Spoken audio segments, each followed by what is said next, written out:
Okay, let's see if I can pull this off after so many years making videos. This kind of walking, talking, vlogging thing.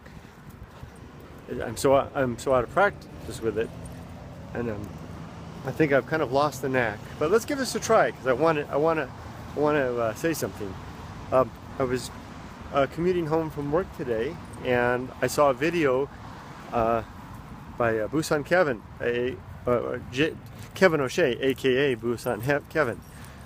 And Kevin is a member of the old Javon community, of which I was once a part. And Kevin and his family are moving away from Japan. They're moving to China. I guess they're counting down into just a few months now before they're leaving.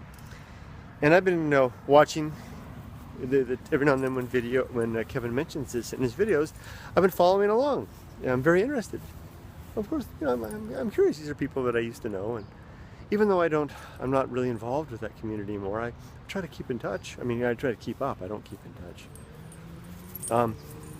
Anyway, Kevin was talking in this video about the difficulty of getting rid of all of their stuff. After 9 years in Japan, they need to get rid of everything in order to move to China and start their new life. And he was talking about the difficulty of it, how he'd spent hours working, taking things away, you know, getting rid of stuff, throwing stuff out largely, and it felt like he barely made a dent. And then the reaction that his kids had to the process and losing their stuff, getting rid of their stuff. So I just want, and I don't want to make this video by way of in any way sounding like I'm giving any advice or anything. I'm not. I just wanted to share my story, to tell Kevin that I know how that is, and I certainly relate. So what was it like for us? Well, we were in Japan this time for 13 years, and we had just one child. But I had a lot of stuff because of the business that I'd had in Japan, my antique business. So I had a lot of antiques. When my business died in 2008, I kept all my inventory and I put it into storage along with all of the infrastructure for my business, which was a lot of stuff. I mean, a lot of stuff.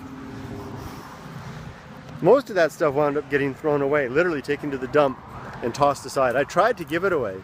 I tried to actually go to places and my business stuff, you know, like recycle stores and stuff like that, they didn't want anything to do with it, which kind of surprised me because it was very valuable stuff.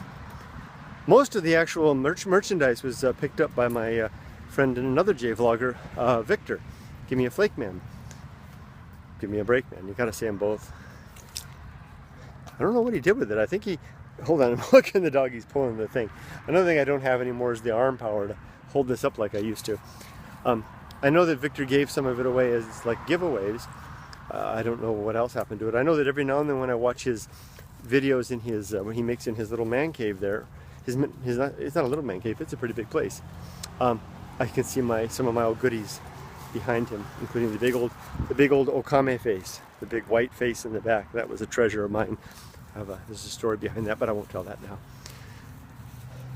But anyway, Kevin, it boiled down to my family and I decided one suitcase each, and photographs and memories. One suitcase each for the actual transition, and then photographs and memories was our criteria for deciding what we would actually keep versus what we would get rid of. So we each came over with our single suitcase, and there's a couple of boxes of what we call photographs and what we call memories. And memories are anything that had some sentimental value to it. You know, something we bought or something like that was a gift. It's hard to throw those kind of things away. Everything else went, literally went. And I got rid of a lot of it, but my wife and daughter got rid of the rest. And I'm still amazed at their resolve to have truly gotten rid of everything. Emily was no problem, our daughter. She seemed to have no problem with literally throwing her life out, throwing her material possessions away, with a promise that we would rebuild that, which we largely have. So, but back to the thing. So we didn't have small kids, so there wasn't the issue of crying over lost toys and the like. Emily took it pretty well, which made the whole thing pretty easy. But as to the part about working hard to get rid of it all, oh my gosh, I remember that. Oh, day after day, weekend after weekend would come, and I would be carting stuff away to the dump. Come on, let's cross the street. Come on. He's dragging. He doesn't want to go. Come on. I'm going to drag you. Come on. You know, I know better. You're going to like it over there. He likes the business park over there that has lots of good smells. Come on, let's cross the street here. Now you're okay. Yeah. Now you're cool. So, literally, I mean, Kevin, you were talking about having difficulty. I mean, working hard. For months leading up to the move, and I went over first.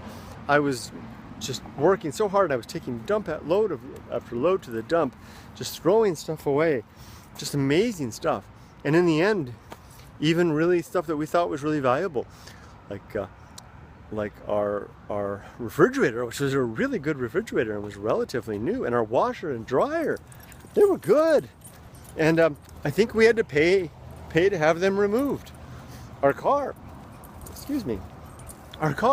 which was only, we bought it brand new, and it was 12 years old, and it only had like 25,000 miles on it, because we've never used it. It just sat around. It was in beautiful condition, and we got $500 for it, or maybe it was $300. It was some ridiculous amount that we couldn't get. And so that was the case with everything. You had to pay for the privilege of getting rid of everything, including our furniture. I had to hire people to come over and take it away and sign papers, and it was amazing. That's why I got such good friends with the people at the dump. So I could, and it was good that I had my car that I could take it all the way. Where are we going, Ollie? But, so that's pretty much my story. I just wanted to share, Kevin, that I really do relate to the experience that you're having right now, the difficulty in getting rid of stuff. And I want to tell you that, at least for our part, we have no regrets about getting rid of anything. In fact, the memory stuff, the stuff that's sitting in the boxes, I don't think any of us would care if that stuff went away either. And if I was ever to do this again, I probably wouldn't even keep the memories, just the photos. You know, those little things, those items with sentimental value. It's not that we don't care about them so much anymore, but it's so easy to rebuild those things.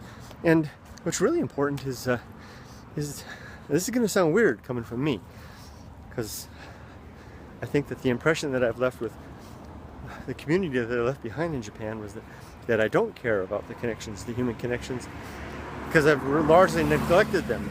But that's not true. I mean, it is true. I have neglected them, but I've done that to everybody. I've basically distilled my life down to my wife and my daughter and my dog and my brother, my mom, and my immediate family. And especially since leaving social media, I've managed to develop a very deep and rich connection, much deeper than ever before, especially with my wife. And I owe that in large measure to the experience, to leaving social media, which was the activity of curating a life that I was trying to portray in favor of living a life that I really had right in front of me. And really importantly, to the experience of dissolving everything down to a suitcase, starting from scratch, and realizing that the thing that was most important in this entire move wasn't any photographs, or wasn't any memories, it wasn't anything brought over in that suitcase. It was the time that I could have with my wife and daughter. And so I guess that's the only thing I'd want to have on a moving forward basis. So I've gotten way too sentimental, way too touchy-feely. So I'll stop. Good luck with your move, Kevin. Good luck with your new life. I wish you all the best. Take care.